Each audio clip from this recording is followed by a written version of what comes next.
Assalamualaikum warahmatullahi wabarakatuh. Perkenalkan, saya Mama dari 3 anak hebat dari Mas Muhammad Indrat Mamasudi yang sekarang sekolah di SMP Negeri 1 Semarang, juga Mas Muhammad Adiat Mamasudi dan Mbak Mufida Anindiat Mamasudi yang saat ini bersekolah di SDIT Bina Amal 02 Semarang. Pada kesempatan ini, saya ingin bercerita sedikit bagaimana harapan orang tua bisa terwujud untuk mempunyai seorang anak yang ber-SDM unggul, juga menciptakan Indonesia maju. Siap Bapak Ibu, adik-adik juga semuanya? Oke, kita mulai. 1, 2, 3. Deng, deng, deng. Baiklah, saya ingin menceritakan bagaimana awal supaya kita bisa mewujudkan harapan kita, mewujudkan asa kita. Di samping kita selalu berdoa dengan Allah Subhanahu wa taala, kita juga ikhtiar, karena anak adalah anugerah terbesar, amanah yang diberikan kepada kita, yang kelak bisa mengantarkan kita untuk kembali ke jannahnya dan berkumpul bersama-sama kembali. 1. Anak itu zaman sekarang tidak bisa hanya dengan kata-kata, tapi kita sebagai orang tua harus juga memberi contoh.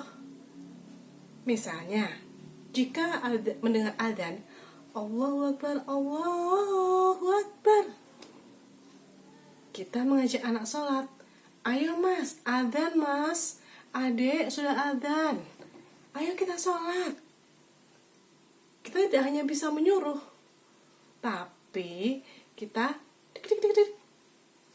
mencari anak-anak untuk, ayo dek, mas, kita wudhu, kita sholat sekarang. Adik apa mas dulu ya wudhu, mama dulu.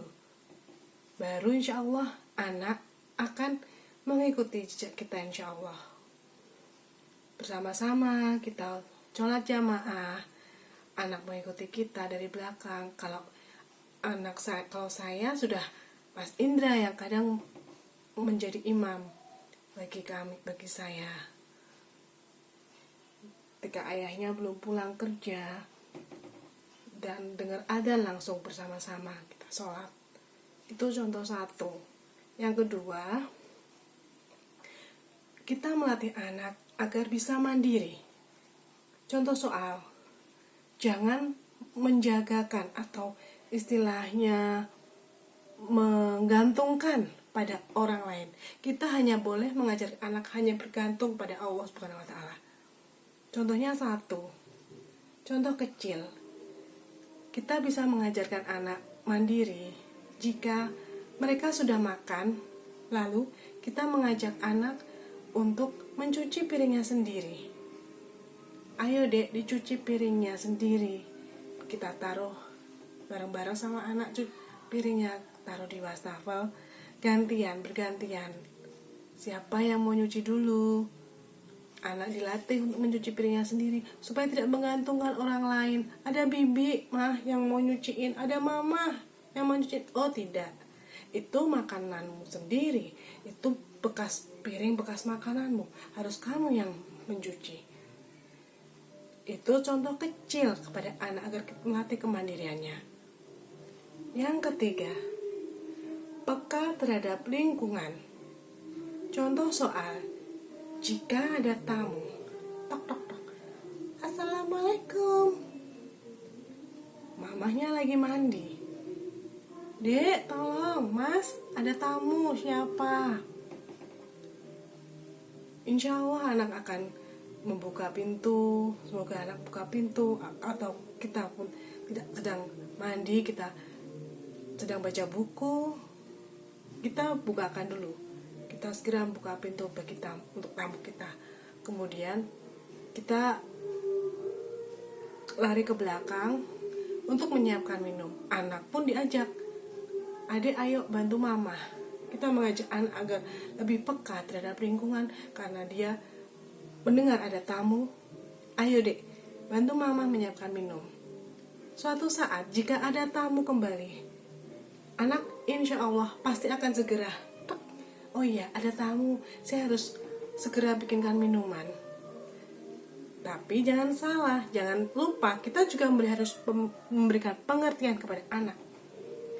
Kenapa mama membuatkan tamu minuman? Karena tamu itu datang ke rumah kita. Tamu adalah raja. Kita harus menghidangkan tamu tersebut. Kasihan kan kalau jauh-jauh kita nggak kasih minum, minimal air putih atau air sirup atau teh, misalkan anak bisa menghidangkan. Itu yang contoh yang ketiga. Kemudian selanjutnya kita melatihkan disiplin kepada anak-anak. Contoh kecil disiplin. Disiplin waktu dengan tapi tidak saklek ya bunda, ayah. Disiplin waktu itu kita bisa membuat komitmen dengan contoh untuk misalkan saat ini kita sedang melakukan BDR, belajar dari rumah dengan daring. Untuk bunda-bunda dan ayah yang bekerja, saya juga seperti ini. Mama kerja nak, mas sama adik nanti silahkan belajar dulu di rumah. Nanti jam berapa kita buat bareng-bareng. Itu pun dengan komitmen anak dan orang tua juga harus on time, harus saling disiplin waktu. Oke mah, nanti pulang kerja aku udah siap gini mama pulang aku udah siap. Oke siap, mama tinggal melihat hasil pekerjaan dari anak. Atau misalkan ada yang belum bisa, kita bareng-bareng belajar bersama. Kita orang tua mendampingi anak, insya Allah anak akan lebih percaya diri, anak lebih mantep, anak lebih nyaman belajar dengan orang tuanya. Anak jadi merasa, oh berarti mamaku tuh kerja untuk aku, bukan untuk hanya mencari uang. Mama benar-benar ingin aku jadi hebat. Insya Allah pasti tertanam pada anak seperti itu. Selanjutnya, jangan lupa kita selalu menanamkan kepada anak untuk beribadah, karena ibadah itu nomor 1. Kita menanamkan kepada anak bahwa apa yang kita lakukan di dunia ini, diciptakan di dunia ini untuk beribadah. Sekecil apapun amal yang kita lakukan, itu adalah berusaha untuk ibadah. Jangan pernah anak merasa kecil hati jika dia melakukan sedikit kebaikan. Maka kita juga harus memberi appreciate. Terima kasih nak, mama sudah dibantu. Terima kasih mas, mama sudah ini dibantu lagi, ini sudah dikerjakan bareng-bareng PR-nya, sudah disiapkan minumnya. Terima kasih. Jangan lupa juga anak dikenalkan dengan 3 kata ajaib, seperti halnya terima kasih, minta tolong, dan juga maaf. Jangan meremehkan 3 kata ajaib ini ya Bapak Ibu. Jika kita ingin berkomunikasi kepada anak, kita sebagai orang tua juga punya keterbatasan. Mungkin kita juga menanamkan kedisiplinan. Mungkin kita juga menanamkan apa yang sudah saya sampaikan tadi. Tapi qadarullah kadang tidak banyak yang belum bisa 100% melakukannya. Jadi jangan sungkan-sungkan untuk mengatakan 3 kata ajaib tadi. Minta tolong, maaf, dan juga terima kasih kepada anak-anak. Oke, saya rasa itu tadi yang bisa saya sampaikan. Semoga bermanfaat dan bisa menjadikan seorang SDM yang unggul buat Indonesia yang maju, merdeka.